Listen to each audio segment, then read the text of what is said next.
Assalamualaikum warahmatullahi wabarakatuh. Halo semuanya, perkenalkan saya Vina Amelia Putri dengan NIM 201210319 lokal PAI 6D. Adapun tujuan pembuatan video ini adalah untuk memenuhi tugas ujian tengah semester dengan mata kuliah Usul Fikih 2 dengan dosen pengampu Ibu Rina Juliana MPD. Adapun pembahasan pada video saya kali ini yakni tentang lafaz dari segi kandungan maknanya. Nah, yang dimana saya akan menjelaskan terkait lafaz am dan lafaz khos. Baiklah, simak videonya sampai selesai. Yang pertama, lafaz am. Nah, lafaz am secara bahasa itu adalah umum dan secara istilahnya adalah jumlah yang banyak dan mencakup apa saja dalam satu ketetapan dan sekaligus. Nah, adapun contohnya yaitu al-insan atau manusia dan ar-rijal itu laki-laki. Nah, jadi sesuai dengan istilah bahasanya, am itu adalah kata yang umum. Nah, jadi yang umum itu adalah jumlah yang banyak dan mencakup akan apa dalam satu ketetapan. Pembagian am terbagi menjadi dua, yaitu yang pertama am sumuli. Apa itu am sumuli? Am sumuli itu berlaku bagi seluruhnya. Contohnya, hai manusia, bertakwalah kepada Allah. Nah, kalimat manusia itu adalah termasuk dari am sumuli, yakni seluruh. Nah, yang dimana kalimat manusia ini adalah perintah langsung dari Allah untuk bertakwa kepadanya. Yang kedua, itu ada am badali. Apa itu am badali? Ya, am badali itu berlaku bagi pribadi. Contohnya, hai orang-orang yang beriman, diwajibkan atas kamu berpuasa. Nah, kalimat hai orang-orang itu adalah umum dan kalimat selanjutnya itu beriman. Nah, kalimat beriman ini adalah termasuk dari am badali, yakni pribadi. Nah, yang dimana kalimat tersebut mengarah ke Islam. Karena jika seorang muslim itu ingin berpuasa, tentunya dia harus berakal, sehat, baligh, dan lain sebagainya. Dan tentunya jika seorang muslim itu menunaikan puasa, berarti dia itu termasuk orang yang telah beriman. Nah, itulah kalimat beriman ini, bahwasannya Allah itu telah memerintahkan orang yang beriman untuk berpuasa, dan itu hukumnya wajib. Lafaz umum dibagi menjadi 3 macam. Yang pertama, lafaz umum yang tidak mungkin ditaksis. Contohnya, dan tidaklah satu binatang pun di muka bumi ini yang tidak diberi makan oleh Tuhan. Nah, kalimat yang berwarna kuning di atas yakni dan tidaklah satu binatang pun di muka bumi ini. Nah, itu maksudnya, maksud dari ayat tersebut adalah bahwa Allah itu memang telah memberikan segala nikmat di dunia untuk ciptaannya. Nah, yang kedua, itu ada bukti kekhususan. Contohnya, ayatnya mengerjakan haji adalah kewajiban bagi manusia. Ayatnya yang berbunyi Bismillahirrahmanirrahim, walillah yang 'alan nasi hijjul baiti man istata'a ilaihi sabila.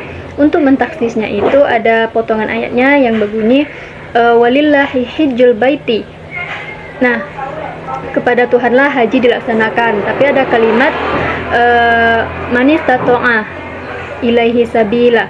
Artinya itu yang mentaksis ayat itu adalah bagi siapapun yang mampu melakukan, dan bagi yang tidak mampu melakukan walaupun itu kewajiban, jadi belum terkena hal wajibnya bagi yang tidak mampu. Namun tetapi bagi orang yang mampu itu wajib melakukan haji, dan bagi yang belum mampu itu belum wajib melakukan haji. Yang ketiga, lafaz umum sama dengan lafaz khusus. Contohnya, wanita yang ditalak hendaklah menahan 3 kali quru. Nah, dalam Qur'annya Bismillahirrahmanirrahim, salasa quru'i. Nah, maksudnya di sini adalah yang 3 kali, yang dimana dimaksudkan bisa kita sebut dengan lafaz nominal. Karena apa? Karena angka yang umum dan yang tidak bisa dikhususkan. Nah, semisal nih, angka 1 sampai 10 itu kan sifatnya umum, namun dia tidak bisa dikhususkan karena sudah ditetapkan nominalnya dengan sifat aslinya. Nah, sama halnya dengan 3 quru tadi, yang dimana 3 kali itu tidak boleh kurang dari 3 dan juga tidak boleh lebih dari 3. Nah, adapun kata-kata umum itu adalah kullun, jam'un. Selanjutnya, taksis am atau mengkhususkan kalimat am atau kalimat umum. Adapun ciri-cirinya yakni ada 3. Yang pertama, harus berdiri sendiri. Yang kedua, harus bersama dalam masa derajatnya. Yang ketiga, harus sama derajatnya baik dia zoni, terhalang atau khoti. Contohnya Quran Surah An-Nisa ayat 11. Bismillahirrahmanirrahim. Yusikumullahu fi auladikum lidzakari mithlu hazil unsayain. Menurut Allah, wariskanlah pada anak-anak kamu kepada anak laki-laki seperti 2 bagian anak perempuan. Lalu ditaksis dengan la mirotha liqatilin, artinya Tuhan itu menyuruh kepada seluruh orang tua mewariskan harta untuk laki-laki itu 2. Nah, maksud arti 2 itu sama dengan 2 anak perempuan untuk 1 anak laki-laki itu.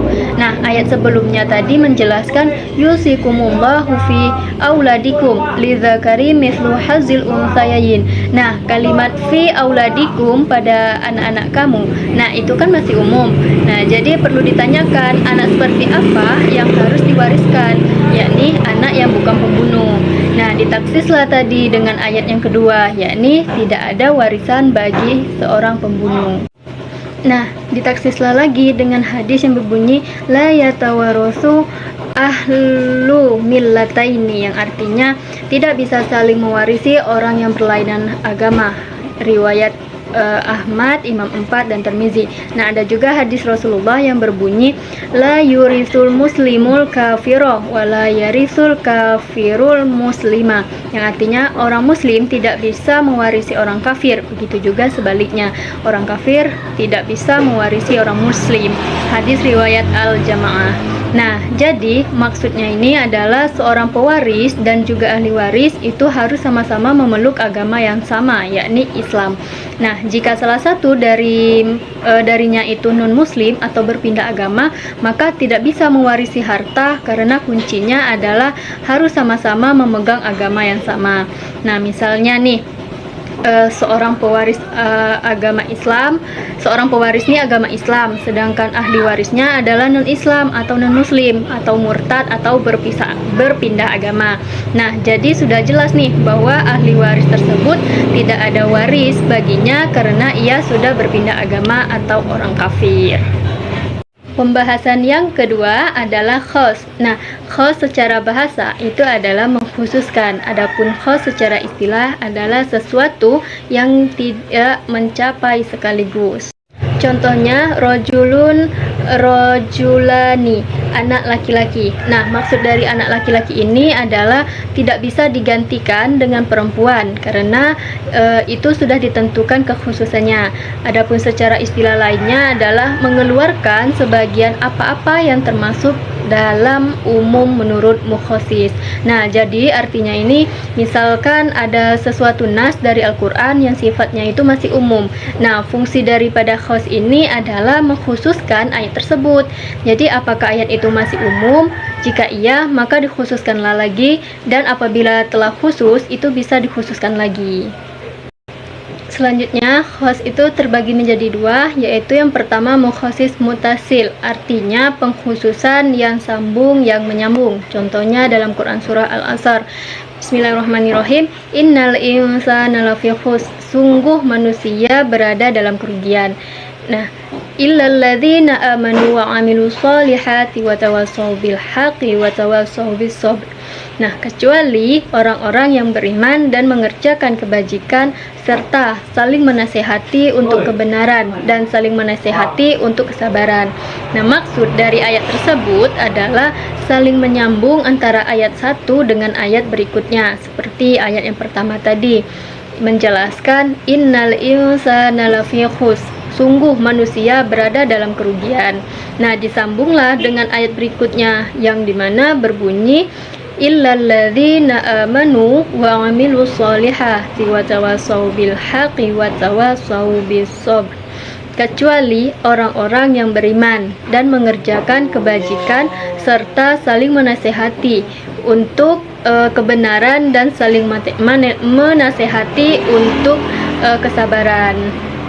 Nah, jadi di situ sudah jelas bahwa yang ayat pertama tadi sungguh manusia berada dalam kerugian, dan disambunglah lagi dengan ayat berikutnya karena di situ ada terdapat kata ataupun kalimat kecuali, bisa digarisbawahi kecuali, karena itu sudah mengarah ke ayat berikutnya atau ayat yang disambungkan dari ayat sebelumnya, yakni orang-orang yang beriman.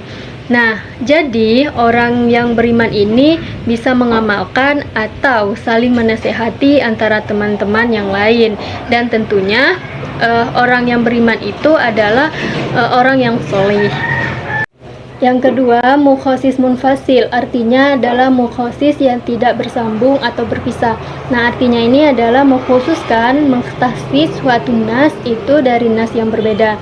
Contohnya yang pertama, takhsis kitab atau Al-Quran dengan kitab. Adapun contohnya pada Quran Surah Al-Baqarah ayat 228 dengan Quran Surah At-Talaq ayat 4. Dan yang kedua, itu kitab dengan sunnah. Adapun contohnya pada Quran Surah An-Nisa ayat 11 ditaksis hadis riwayat Bukhari.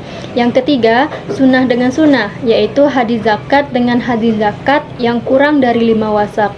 Selanjutnya ada sunnah dengan kitab. Nah, adalah hadis solat yang ditaksis dengan Al-Quran tentang musafir atau sakit atau maka tayamumlah. Nah, selanjutnya itu mukhosis dengan kias. Ada satu nas yaitu pada Quran Surah Al-Isra ayat 23 yang artinya membayar hutang yang ditelat-telatkan. Maksudnya adalah tidaklah boleh melambat-lambatkan pembayaran hutang tersebut. Jangankan untuk berbelit di hutang, untuk melambat-lambatkan bayar hutang saja itu sudah tidak diperbolehkan. Nah, maka hukumnya ini adalah dihalalkan baginya untuk dicabut nyawanya tersebut. Sama halnya dengan berkata kepada orang tua. Nah, jangankan berkata membentak, memarahinya ataupun semacamnya itu tidak diperbolehkan. Baik, itulah penjelasan singkat terkait lafaz am dan lafaz khos yang bisa saya sampaikan di dalam video ini. Semoga apa yang telah saya jelaskan tadi bisa bermanfaat bagi teman-teman semua. Saya Vina Amelia Putri, pamit undur diri. Wabillahi taufik wal hidayah. Wassalamualaikum warahmatullahi wabarakatuh. So out the door and drop the kiss, can't find it no more. It's just you and me, and there's nothing I can do. I'm stuck with you, stuck with you, stuck with you.